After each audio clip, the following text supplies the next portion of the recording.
2 million people took to the streets in Hong Kong. They're calling for Hong Kong Chief Executive Carrie Lam to resign. Have these protesters changed the future of Hong Kong?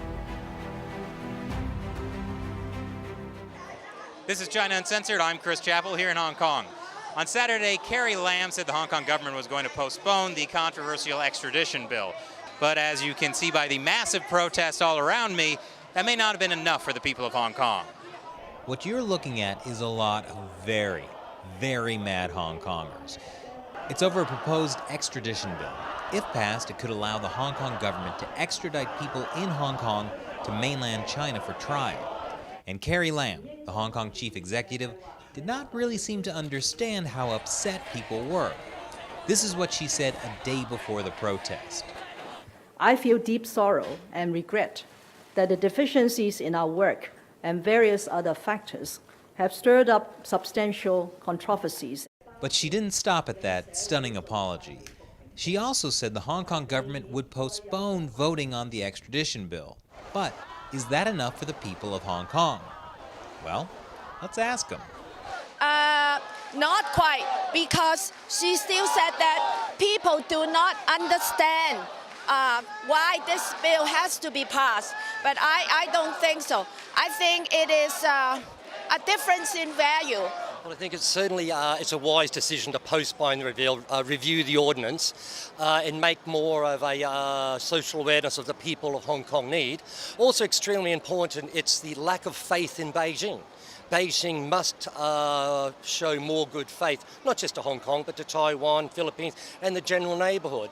As you can see, Carrie Lam is kind of screwed. Lam had called previous protests over the extradition bill organized riots, and called this a very restrained response by police. Police used 150 cans of tear gas in a single night.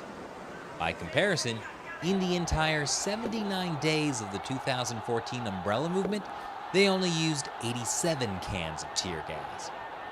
I get the feeling that Carrie Lam isn't too good at saying stuff. One of the themes of today's protest was "Suspend Your Mother," referring to Carrie Lam. It's a sort of Cantonese pun that involves lots of swearing.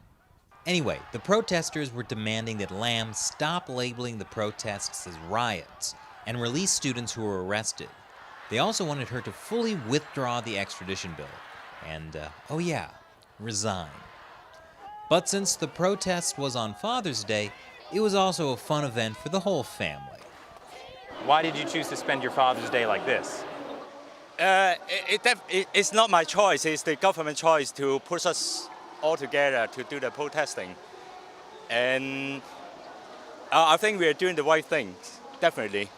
We think this is a good sign to show that we support the students and the rest of the protesters. Well, how do you feel being here with your whole family? I think, I'm proud of them because I think, they understand, what to do, why they should be here and what they are fight for. It's a nice feeling to be here with my dad, to know that I'm not like the only one part of my family that agrees with me on these things, these ideals. Yeah, why'd you come out here with your family today? Yeah, because it's important to let the next generation to know about these events. This law has to be cancelled because I want my next generation have to be better life and more freedom. And how do you feel to be here? I'll interview you again in a couple of years. Oh. Protesters came from all parts of Hong Kong society. There were so many of them, they spilled over into other streets. Organizers said there were almost 2 million protesters, double last Sunday's protest. Hong Kong only has 7 million people, which would make this the largest protest in Hong Kong history. But police said there were only just over 300,000 people. Maybe the police need some help with counting. No one expected this many people, and in response to this unprecedented protest, Carrie Lam issued an apology, written in the third person. The chief executive apologizes to the public and promises that she will accept criticism in the most sincere and humble way. Problem solved. After one of the biggest protests in Hong Kong history, clearly the people of Hong Kong have woken up. They will not go quietly into that good night. Well, except for these people. it has been a long day. Once again, Chris Chappell here in Hong Kong.